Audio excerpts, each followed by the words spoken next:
I celebrate 68 years of the ANC. Having joined the ANC Youth 13 and a half years in 1956. The ANC, his political home from childhood, and the organization he served as a deployee of government, working with the first democratically elected president, the late Nelson Mandela. He later became Mandela's successor and served almost 2 terms. Mbeki says in the first 15 years of the new dispensation, the government did what it could do to build the economy and address the socio-economic conditions of the poor. It was during his tenure that the country saw the emergence of a black middle class.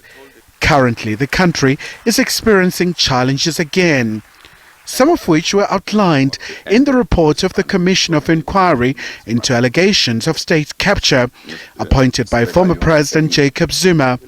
Mbeki says government must double its efforts to address these issues. He also said the earlier problems at SARS contributed to a reduction in resources, which was a factor in government's failure to address service delivery issues. During the 30-year period we are discussing, the ANC has remained the single largest party, and I believe that whatever the outcome of the forthcoming elections, the ANC will still remain the largest political formation in our country as we begin our next 30-year period. This reality emphasizes the point that the ANC has an obligation truly to be guided by the principles of Batupile, whatever role it plays in the public domain, and that ways and means have to be made to make it genuinely accountable in this regard. And this is why I've tried to detail the commitments of the ANC, commitment the ANC has made in its election manifesto with regard to the vitally important area of governance. He has called for a national dialogue to find solutions to the current problems. I suggest that to respond to the enormous challenges created by the counter-revolution, our people should convene in a new and truly inclusive national dialogue to answer the question, what is to be done? Of course, that national dialogue would be held later this year after the general elections. In this regard, I must report that currently I am engaged in serious discussions with a number of our national foundations, because I'm certain that the country as a whole would benefit greatly from their collective voice on the matter of the national dialogue I've mentioned. I'm certain that during this coming month of May, it will be possible to present to the country as a whole a more detailed proposal concerning this proposed national dialogue. He says there are many South Africans who are willing to roll up their sleeves and make South Africa a better country. I would like to conclude this presentation by referring to an important document issued recently by some of our compatriots.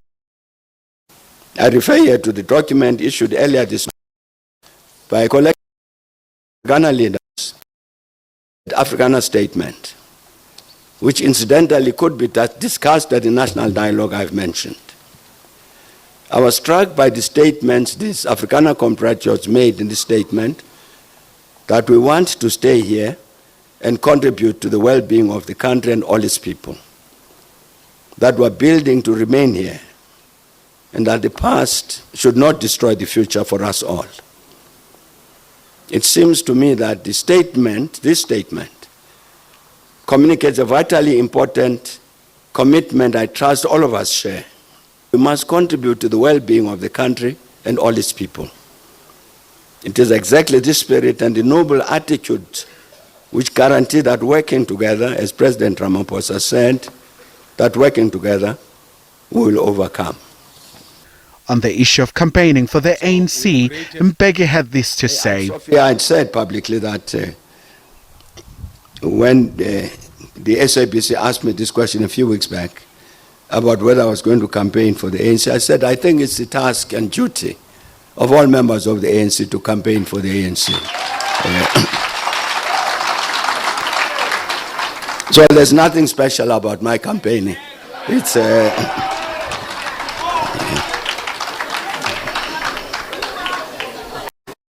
Really, it's entirely that's all. Because I do have a membership card. Khumalo, SABC News, Johannesburg.